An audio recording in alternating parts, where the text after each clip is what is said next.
857 days to new halving. Fear and greed index is at 28%, which is fear, and Bitcoin is currently trading at the 48.3k. We're still trading above the 47k area, which is pretty nice. It's working for us as a nice support. The major resistance for us still 60k, and the closest would be 53k, 52k area. The closest resistance, but the major one is still 60k. So yeah, on the 4-hour time frame, RSI is looking neutral, MACD in a green phase, kind of starting the green phase, which is pretty positive on a small time frame. And as you can see, there's some small pump there is happening on the Bitcoin, which is pretty nice, kind of bouncing from 47k right now. On the daily time frame, we are currently trading above the 200 MA, which is pretty nice. For the last 2 days, we were trading below the 200 MA, which was pretty bad, since 50 MA is having some pretty serious curves to the downside, which can lead to the dead cross approximately in 1 month if the current trend will continue. So yeah, currently we are trading slightly above 200 MA, and obviously 50 MA is high above our current trading candle on the daily time frame. Volume on the daily time frame is kind of above the average actually, so that's pretty nice on the previous candle. MACD is still in a green phase, but it's having some curves to the downside. Nothing special on the MACD on the daily. RSI kind of looking neutral on the daily, so there's that. On the weekly time frame, RSI is also neutral. MACD is in a red phase. Volume is average, and we are currently trading slightly above the 200. Above the 50 MA on a weekly, but obviously below the 21 MA, which is this signal for a mid-term bullish and bearish sentiment on a weekly time frame. So yeah, also on a weekly time frame, previous candle close was pretty nice, but the current one is not looking perfect, but we are kind of bouncing right now from 50 MA on a weekly, so that's nice. On the monthly, obviously nothing special happening on a monthly, no changes. In one day we're gonna have a monthly close, so after that we can talk about monthly, and obviously we're gonna have a yearly close, so that's another pretty interesting thing. On a BTC dominance, still pretty low not sentiment, yeah, let's just say sentiment is happening. BTC dominance is still hovering at the lows, currently at 40.4%, so nothing kind of special is happening there. And other major coins are also following the Bitcoin, kind of flat, kind of was having some small pumps on the small time frames, the similar way as Bitcoin having them, so nothing interesting and special happening there. So yeah, that's pretty much all TA for today. Let's move on to the news. Today we got some interesting news. Let's start with Michael Saylor, that is the CEO of MicroStrategy, and he purchased additional 1.9k bitcoins. So yeah, that's pretty nice. This morning we woke up and Michael Saylor. Oh my god. Okay, I'm not gonna talk about that.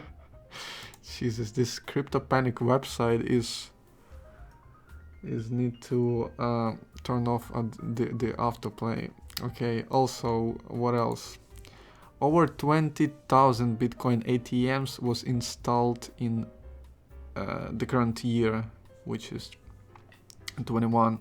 So the number of crypto ATMs around the world, and again it's a worldwide data, has grown exponentially in this year, with over 20k new installation made since last December.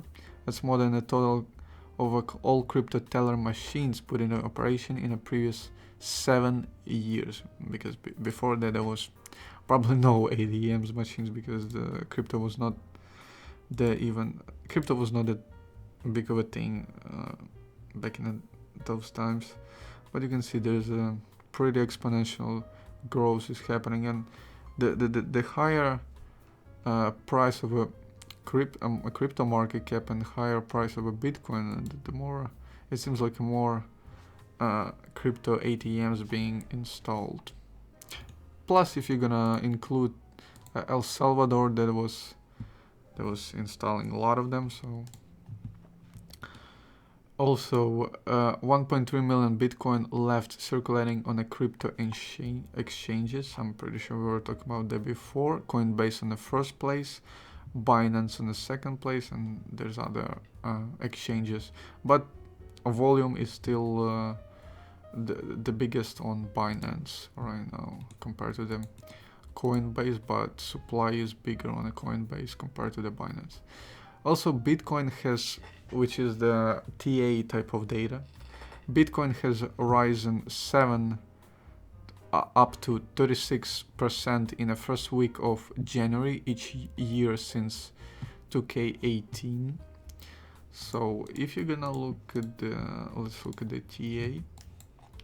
If you're gonna look at the 2018, yep, we were having a nice dead cat bounce in the beginning of January in 2018 after the top that we created. Also, if you're gonna look at the 19, we had in 2019 we had some small pump, nothing significant, and in 2020, yeah, that was a pretty significant pump. And obviously previous year beginning, I mean technically this year, yeah, that was a pretty significant pump. We made yeah, we made a top, then we had a sell-off at the end of the first week of January.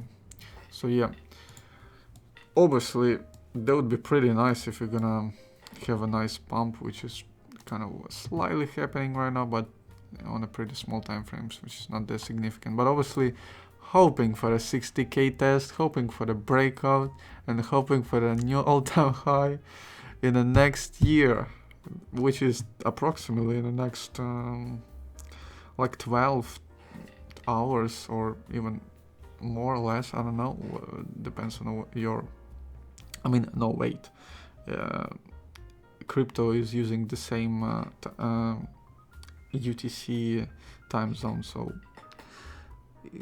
we can calculate this right now. Yeah, approximately like 12 hours left for the new yearly close, and obviously there would be new year, new all-time highs, and new bull runs. So yeah, to the moon.